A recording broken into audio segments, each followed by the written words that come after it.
Dark Cast Network. Out of the shadows comes the best of indie podcasts. Murdering 5 students in Gainesville, Florida in the summer of 1990, Daniel Harold Rolling later confessed to raping several of his victims, committing a triple homicide in his home city of Shreveport, Louisiana, and in attempting to murder his father earlier that year. Tonight, we'll learn what led to these actions and ultimately inspiring one of the most successful horror movie franchises in the United States. My name is DJ, and this is the Mythical True Crime Podcast.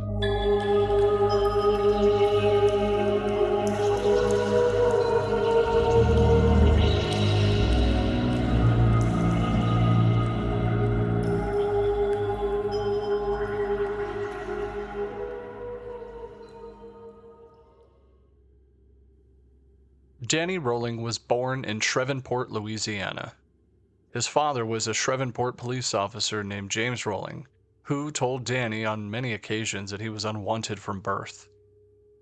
James also abused and beat Danny, Danny's mother, Claudia, and his brother, Kevin, for frivolous things such as breathing the wrong way or in a way that displeased him. In one incident, Danny's mother went to the hospital after claiming her husband had tried to cut her throat with a razor blade. She made repeated attempts to leave her husband, but always returned shortly. In one example of the senior Rolling's sense of discipline, he pinned Danny to the ground and handcuffed him, and had police take his son away because he was embarrassed by him. In another story, Danny had a dog, but James beat the dog so often that it died in Danny's arms. As a teenager and young adult, Rolling was arrested several times for robberies in Georgia and was caught spying on women as they got dressed. As an adult, he had trouble trying to assimilate into society and hold a steady job. At one point, Rolling was working as a waiter at the Poncho's restaurant in Bossier City, Louisiana. In August 1990, Rolling murdered 5 students, 1 student from Santa Fe College and 4 from the University of Florida, during a burglary and robbery spree in Gainesville, Florida, in which he mutilated his victims' bodies, decapitating 1. He posed them, sometimes using mirrors. It all started in the early morning hours Friday, August 24th, when Rolling broke into an apartment shared by a 17-year-old university freshman named Sonia Larson and Christina Powell.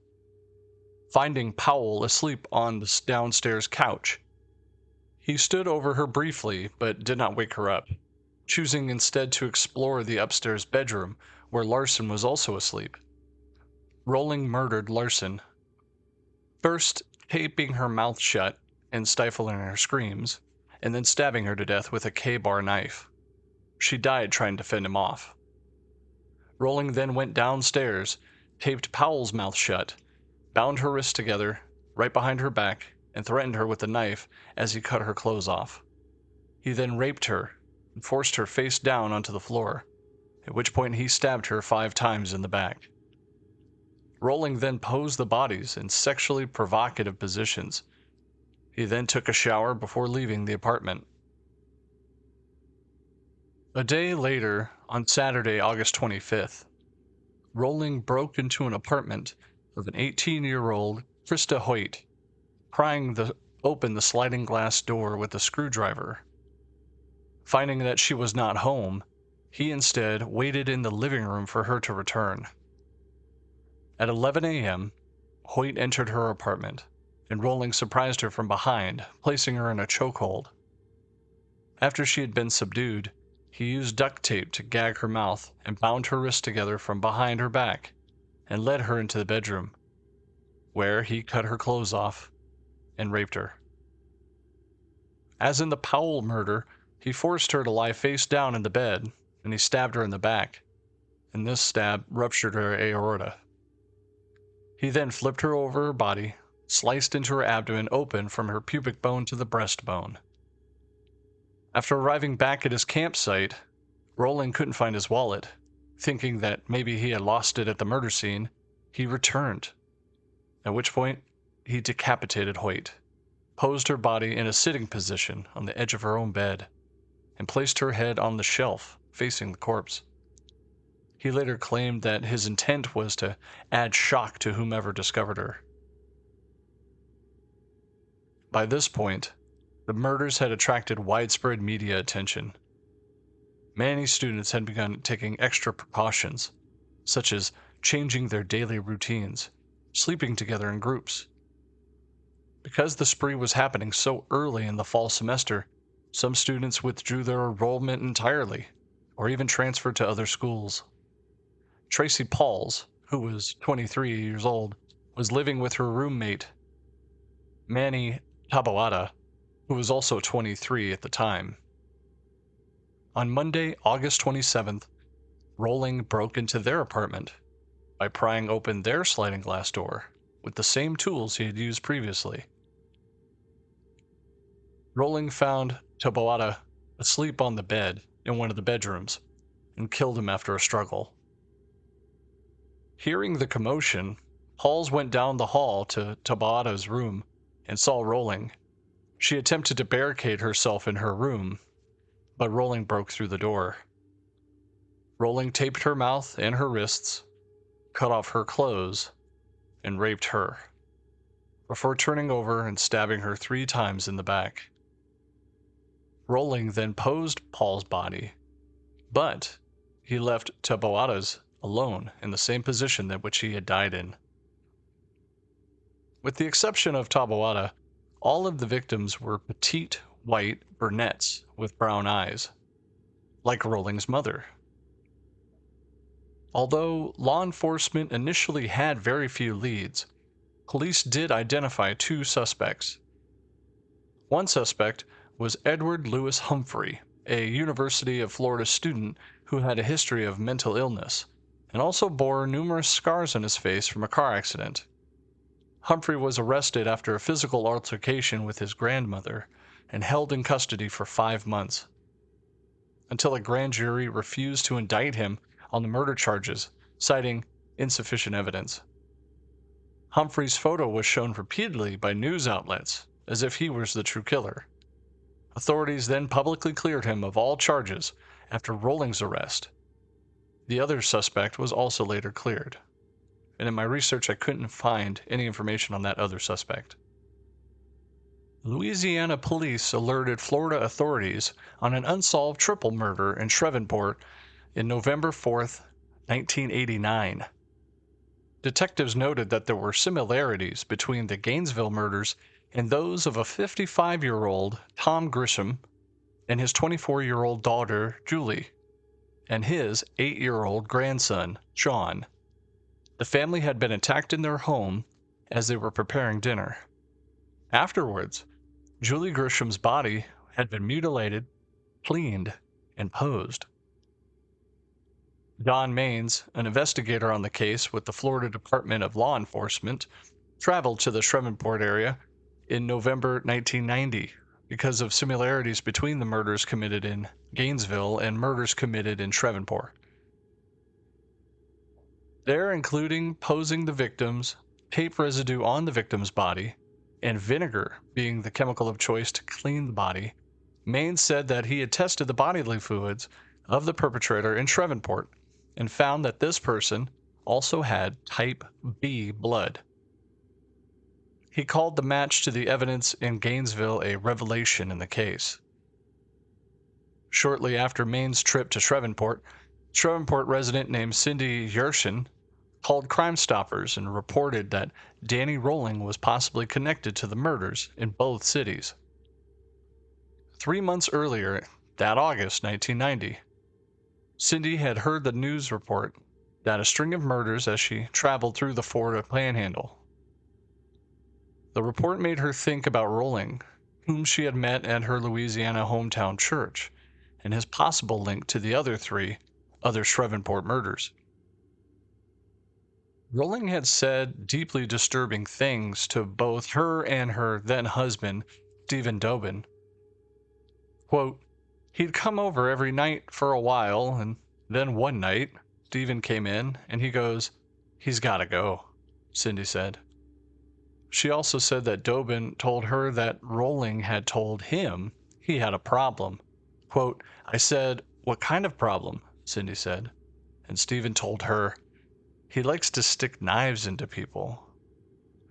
Cindy said she dismissed these comments when she heard about them because she didn't want to believe that Rolling had been possibly responsible for the murders in Shreveport. Rolling had also told her, quote, one day I'm going to leave this town and I'm going to go where these girls are beautiful and I could just lay in the sun and watch beautiful women all day. News of the Gainesville murders haunted Cindy, so she finally contacted police that November based on her hunch about Rolling's connection to the murders in both cities. It would not let me rest, she said. One day, I just picked up the phone, I called Crime Stoppers, and I said, I think there's this one guy y'all need to investigate. Danny Rolling. Investigators responded to the tip, quickly found Rolling, who had been arrested on September 7th of 1990 for an Ocala, Florida supermarket robbery. The robbery had committed 10 days after the bodies of Pauls and Toboada were found. Rolling had been held in the Marin County Jail 40 miles south of Gainesville. Investigators determined that Rolling had type B blood, like the suspect in both Gainesville and Shreveport murders. Once Florida investigators realized that Rolling had multiple convictions for armed robbery, they realized that they could actually be responsible for the bank robbery that had occurred on the day Krista Hoyt's body was found. They returned to the evidence locker, where the gun, screwdriver, bag of money, and cassette player had all been stored, and they listened to the tapes. They also found tools matching marks left in the Gainesville murder scenes. The small camp where he had been living in the wooded area near the apartment complexes frequented by the students, investigators discovered audio diaries that he had made there alluding to the crimes. Later, it was discovered on August 5th, 1990, that Rolling broke into the home of Janet Frank in Sarasota, Florida. She was bound and gagged with duct tape, and he sexually assaulted her, but he did not kill her. After this quick message, we'll be right back. Hello there, listeners. Whether you're new or you've been with me from the start, a great way to catch up and dive deeper into the world of mythical true crime is to check out my earlier shows. I've covered everything from Bigfoot to aliens and ghosts. Take a moment and browse through the past episodes, and don't forget to subscribe if you haven't already. Your support means everything to me.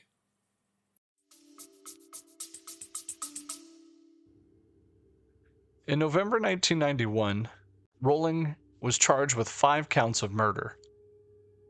He was brought to trial nearly 4 years after the murders that he committed, and he claimed his motive was to become a superstar like Ted Bundy. In 1994, before his trial could go underway, Rolling unexpectedly pleaded guilty to all charges. Subsequently, State Attorney Rod Smith presented a penalty phase for the prosecution. During his trial, Court TV conducted an interview with Rolling's mother in her home, during which his father could be heard shouting off camera. On April 20th, 1994, Rolling was sentenced to death.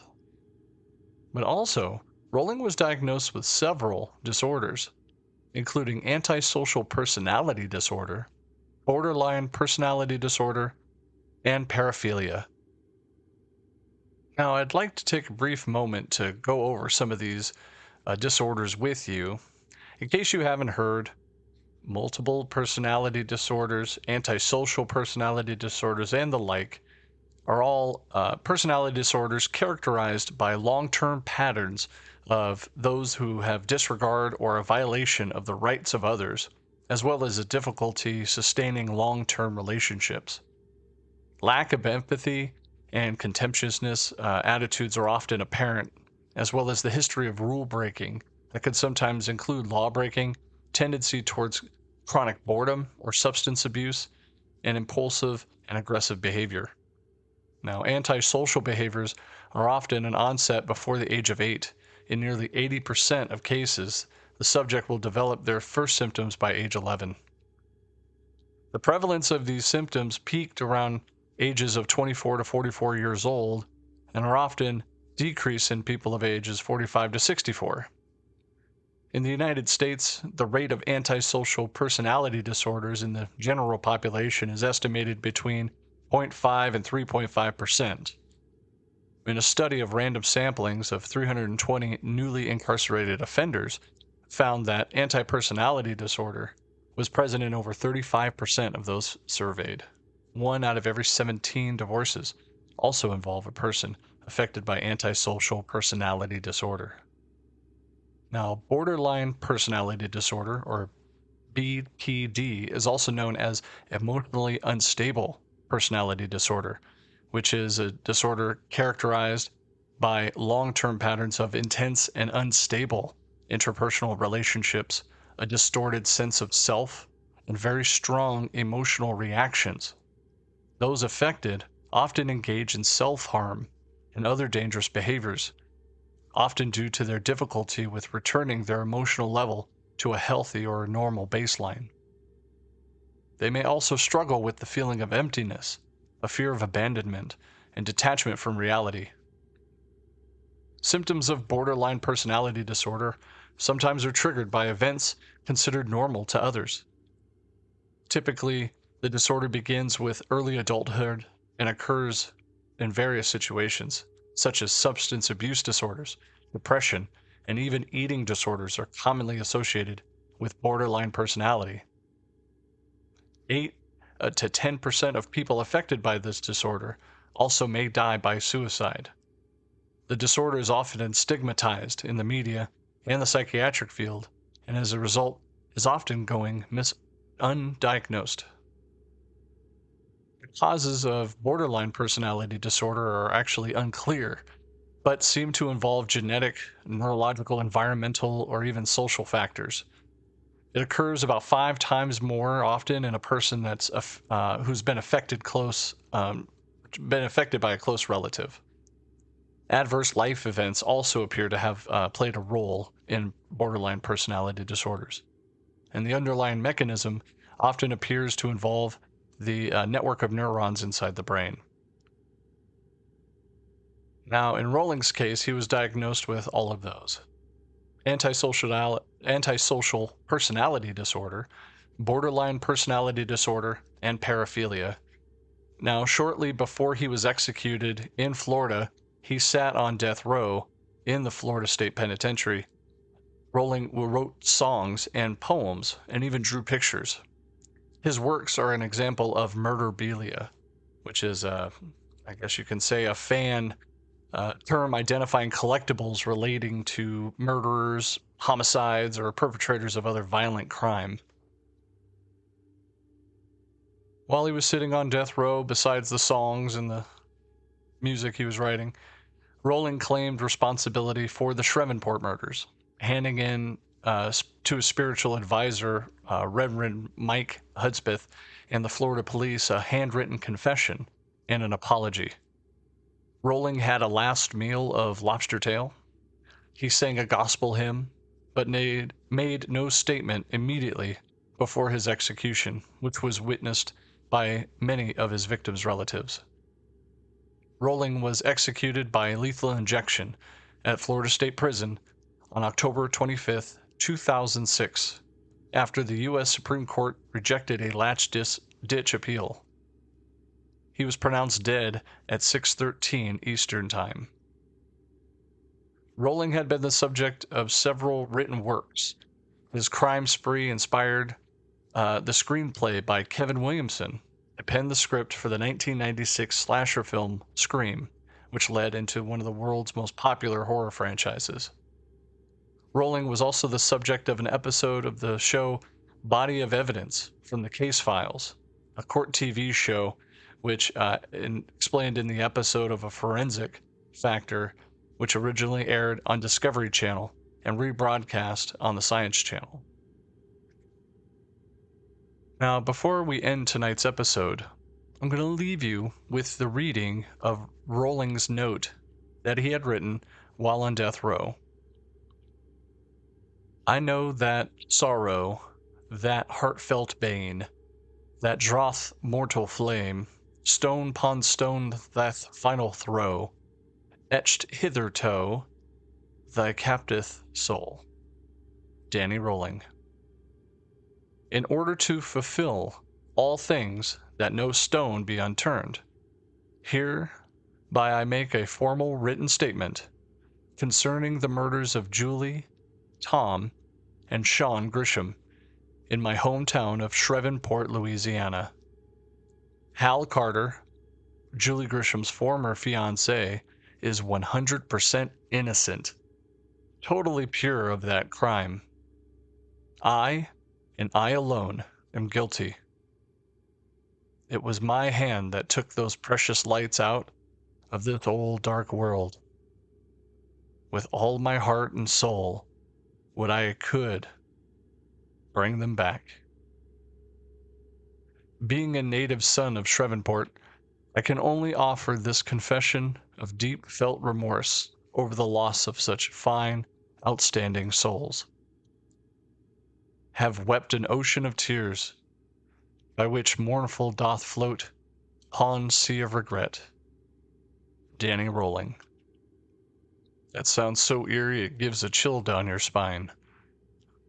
Speaking of chills, on January 14th, 2022, Discovery Plus actually premiered a paranormal documentary titled Scream: The True Story, in which the stars of the show conduct a paranormal investigation in Rolling's childhood home of Shreveport, Louisiana.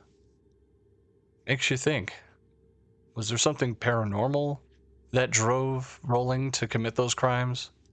Something other than in this world tell him to do those things?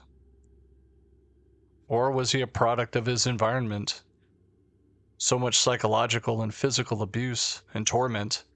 Not only that, seeing those around him going through similar, possibly even worse abuse. Maybe that's the true reason why he did it. Now, Ted Bundy, who he wanted to idolize and be, killed university sorority girls, roommates in Florida as well. So maybe he was hitting kind of close to home and emulating his hero. And with that, that concludes tonight's episode. Thank you very much for listening. Be sure to write me about how you liked this episode. Also, if you'd like to follow me on my social media, you can find me on Facebook, Instagram, and Twitter. There you can interact with all the other folks that listen to my podcast, and even with me. There you can suggest new story ideas or communicate with the community at large. I post regularly and often. On Instagram, you can click my link in the bio, which leads you to my subscriber page. I have Patreon, but I also have Buzzsprout subscriptions. Both of them help me monetarily to keep this show going. For as little as a cup of coffee, you too can help contribute to the show and help me with the work that I'm doing. Also, if you liked tonight's episode, please consider subscribing so you could listen to all the previous episodes. If tonight's episode wasn't quite your cup of tea, there could be a story out there that involves the paranormal that you can listen to. Have a good rest of the night. Thank you for listening to the Mythical True Crime Podcast. My name is DJ. Good night. And that concludes another captivating episode, delving into the world of mythical true crime. I appreciate you joining me tonight as we listen to the facts from these true crime tales. Stay tuned for our next episode, where we'll uncover even more mysteries. Until then, thank you for listening to tonight's episode. Good night.